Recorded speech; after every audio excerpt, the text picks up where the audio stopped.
Hey there, welcome to your first journey, the Song of the Zephyr Wind in our Play a Story program. I just want to spend a few moments with you. I want to take your hand and walk you through the forest in this journey.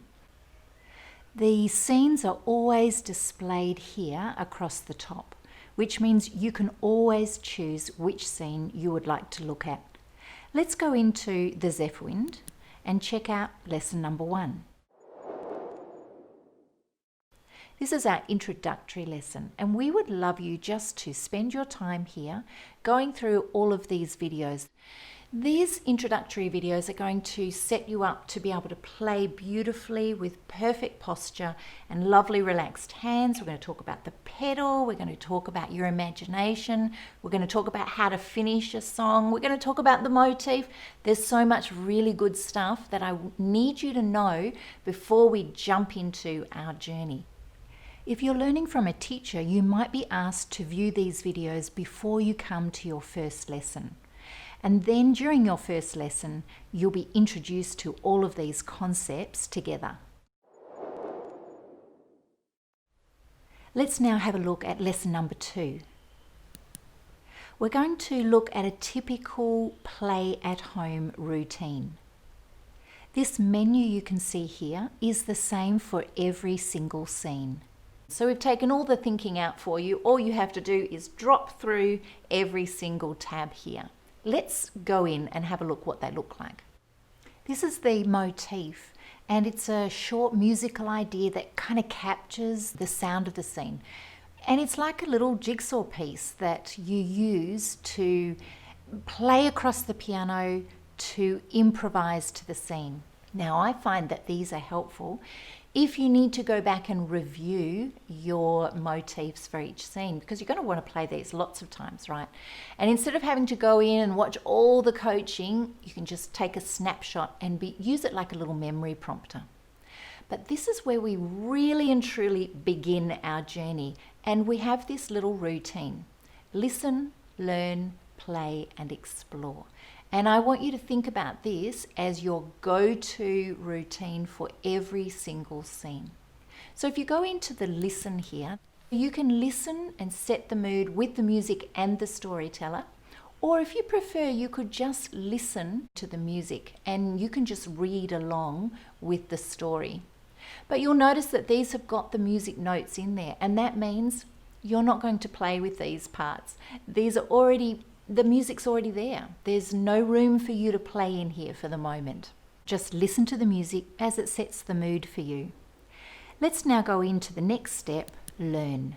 There are steps to learning the motif, and you're going to work through every step one by one. Don't skip through them. And I'm going to recommend that after you've played each little mini video, that you stop there and you go and you play that part of the motif onto the piano. Don't skip across that. Don't just run through all the videos one after the other. Okay, then it's time to play. Now, honestly, this is the most fun part, because this is where we actually get to play our motif with the story. We get to switch the motif up and down, loud and soft, switch it around, make it upside. It's just going to be super fun. You're going to use all your creativity here. The hands are here instead of music notes, because there is no music here. You are the music. I like that idea. You might like to play it with the storyteller, reading the story, because that helps you guide how you're going to express yourself. Or you might like to just play it with the sound effects. If you scroll down, you'll notice another video here. This is the movie scene. There's no story here, but the movie kind of shows the scenery that the story takes place in. And so you can choose to play along to the movie as another way of expressing yourself. When you've played with the story and you're really fluent and you're comfortable in expressing yourself using the motif, then I'd like to invite you to explore somebody else's window. Let's jump in here and just have a look. This is super fun. It's very rare that we get to sit alongside other musicians and find out how they play. And so this is an opportunity to observe somebody else's playing, somebody else's interpretation. I would like you to go in yourself and listen and watch for yourself and use your observations to gain something new that you can put into your piece. If you scroll down, you'll notice there's a movie version of the demonstration, and this way you can have a look at that as well. So then I want you to go back and play the story again using those new ideas. And this is a really cool way of adding to your motif, adding to your understanding of how to play that motif to express yourself. So once you've done all of these, you're going to be ready to move into the next scene. And you're going to do exactly the same thing. Watch the motif, listening, learning, playing, and exploring.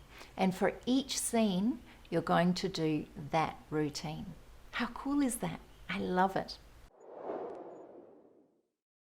I'd like to spend a few minutes talking to you about our journey playlist.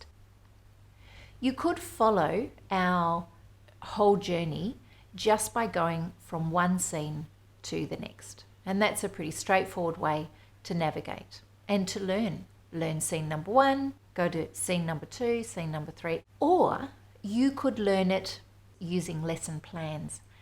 Now, lesson plans make a lot more sense because they are designed to be pedagogically sound. So to walk through one concept at a time, not necessarily a scene at a time. So when we go through our scenes, we talk about it being the scenic journey. But when we go through our lesson plans, this is sort of like a teaching journey. This way you can actually know just by following the numbers where to go. So let's see how those numbers are reflected on the website. Up in these scene tabs here, you'll see that we've got lesson number 1, and then you go to lesson number 2, lesson number 3, 4, 5, 6, etc. So those numbers are directly reflected in these drop-down menus in each scene. Now you might notice here that it's going to go from 6 till 12, and then of course we don't want to step there. So let's say we're in lesson number 6. Instead of having to search for where is lesson number 7 in my next scenes, when you've completed everything that you need to learn and play through in that lesson, simply click here and it will take you to lesson number 7. Now it's your turn to explore your own inner musician.